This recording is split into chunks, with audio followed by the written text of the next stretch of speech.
Hi, എല്ലാവർക്കും നമസ്കാരം. നമുക്ക് പവിത്രത്തിലെ വിക്രത്തിൻ്റെയും വേദയുടെയും നല്ലൊരു കഥ കേൾക്കാം.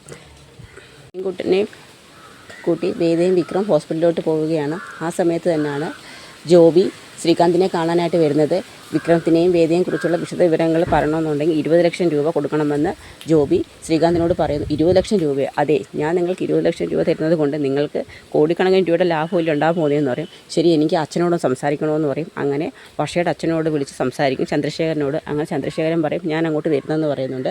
അങ്ങനെ ചന്ദ്രശേഖരനും ശ്രീകാന്തും കൂടി സാബുവിനെ കാണുന്നുണ്ട്. അങ്ങനെ സാബുവിൻ്റെ അടുത്ത് പറയും, നീ എന്ത് വിവരം അവരെക്കുറിച്ച് തരാനാ വന്നതെന്ന് പറയും.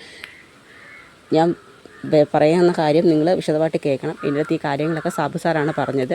അങ്ങനെ ജോബി അവരെവിടെ ഉണ്ടെന്നുള്ള വിശദമായ വിവരങ്ങൾ മൊത്തം ശ്രീകാന്തിനോടും ചന്ദ്രശേഖരനോടും പറയുന്നുണ്ട്. ശരി, ഞാൻ നിങ്ങൾക്ക് 20 ലക്ഷം രൂപ തരാമെന്ന് പറയും. അങ്ങനെ 20 ലക്ഷം രൂപ കൊടുക്കുന്ന ആ സമയത്ത് തന്നെയാണ് അവരെവിടാന്നുള്ള വിശദ വിവരങ്ങളും ലൊക്കേഷൻ മാപ്പ് ഉൾപ്പെടെ അവർക്ക് കാണിച്ചു കൊടുക്കും. ശരി, എത്രയും പെട്ടെന്ന് തന്നെ അവരെ കണ്ടുപിടിക്കണമെന്ന് ശ്രീകാന്തിനോട് ചന്ദ്രശേഖരൻ പറയുന്നുണ്ട്. ശരി, ഞാൻ കുറച്ച് നമ്മുടെ ആൾക്കാരെയും കൂടി ഏർപ്പാട് ചെയ്യാം. ഇനി ഒരു നിമിഷം പോലും അവൻ ജീവിച്ചിരിക്കരുത്. നീ ഒരു കാര്യം ചെയ്യണം. നീ ഞാൻ അയക്കുന്ന ആൾക്കാരുമായിട്ട് അവിടെ ചെല്ലണം. വിക്രത്തിനെയും അവൻ്റെ കൂടെ അനിയൻകുട്ടൻ എന്ന് പറഞ്ഞ ഒരു ചെറുപ്പക്കാരനുണ്ട്, അവനെയും അവിടെ നിന്ന് ഇല്ലാതാക്കി വേദയെ അവിടെ നിന്ന് ഇവിടെ കൊണ്ടുവരണമെന്ന് പറയും. ശരിയെന്ന് പറഞ്ഞ് ശ്രീകാന്തൻ പറയുന്നതനുസരിച്ച് ജോബിയും ചന്ദ്രശേഖരൻ പറഞ്ഞു വിടുന്ന ഗുണ്ടകളുമായിട്ട് നേരെ സന്തോഷിൻ്റെ കല്യാണം നടക്കുന്നിടത്തോട്ട് പോവുകയാണ്. അതേസമയത്ത് തന്നെയാണ് അനിയൻകുട്ടനെ ഓർമ്മ തിരിച്ച് കിട്ടുന്നത്. ഡോക്ടർ വന്നിട്ട് പറയും വേദയും വിക്രത്തിനെയും അനിയൻകുട്ടനെ കാണണമെന്ന് പറയും. അങ്ങനെ അവർ ചെന്ന് അനിയൻകുട്ടനെ കാണുകയാണ്.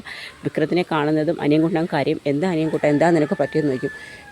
നിങ്ങൾ സൂക്ഷിക്കണം വിക്രം എന്ന് പറയും. എന്താ നിനക്ക് പറ്റിയത്? അത് പറ, പുളിക്കനെ ആരാ കൊന്നതെന്ന് ചോദിക്കും. അത് പുളിക്കനെ കൊന്നത് വേദയുടെ ചേട്ടൻ ശ്രീകാന്താന്ന് പറയും. ശ്രീയേട്ടനോ? അതെ, ഞാൻ നേരിട്ട് കണ്ടതാണ്. ശ്രീകാന്ത് പുളിക്കനെ കത്തി കൊണ്ട് കൊല്ലുന്നതെന്ന് പറയും. അവനെ അത് കേൾക്കുമ്പോഴത്തേക്ക് വേദയ്ക്ക് നല്ല ദേഷ്യവും. വേദ ഇങ്ങനെ നല്ലോണം ഇങ്ങനെ നോക്കുകയാണ്. ആ സമയത്ത് തന്നെ പറയും അയാൾ അങ്ങനെ ചെയ്യും, എനിക്ക് മുമ്പേ അയാളെ സംശയം ഉണ്ടായിരുന്നു പറയും. എന്നിട്ട് അയാൾ പറയുന്നത് ഇതിനെല്ലാം കാരണം വിക്രമാന്നല്ലേ പറയുന്നതെന്ന് പറയും.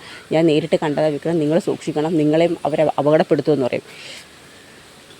ഈ സത്യങ്ങളെല്ലാം എത്രയും പെട്ടെന്ന് നമ്മൾ പുറത്ത് പറയണം, അല്ലെന്നുണ്ടെങ്കിൽ ഇനിയും വിക്രമത്തിൻ്റെ പേരിൽ പിന്നെയും കേസും പ്രശ്നങ്ങളൊക്കെ ആവുമെന്ന് വേദയോട് ചോദിക്കും. അപ്പോൾ വരുണിനെ ഇല്ലാതാക്കിയതിൻ്റെ പിന്നിലും ശ്രീകാന്ത് ആയിരിക്കുമെന്ന് ചോദിക്കും. അതെ, അതിലൊരു സംശയമില്ല വിക്രം.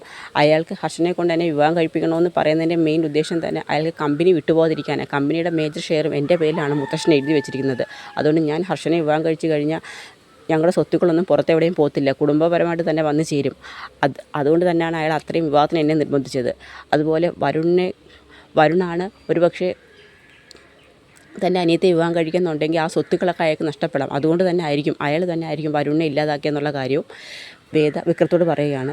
ശരി, എങ്കിൽ നമുക്കൊരു കാര്യം ചെയ്യാം, ഈ വിവരങ്ങളെല്ലാം നമുക്ക് എത്രയും പെട്ടെന്ന് അച്ഛനെ വിളിച്ച് പറയാമെന്ന് പറയും. അത് ശരിയാന്ന് പറയും. അങ്ങനെ ശങ്കരനാരായണനെ വിളിച്ച് വേദ വിവരങ്ങളൊക്കെ പറയുന്നുണ്ട്. എന്താ മോളെ, അത് അനിയൻകുട്ടനെ ഓർമ്മ തിരിച്ച് കിട്ടി, പുളിക്കനെ കൊന്നത് ശ്രീയേട്ടനാന്ന് പറയും. ശ്രീകാന്തോ? അതേ അച്ഛ, ഇപ്പോഴാണ് അനിയൻകുട്ടൻ വിവരങ്ങളെല്ലാം പറഞ്ഞതെന്ന് പറയും.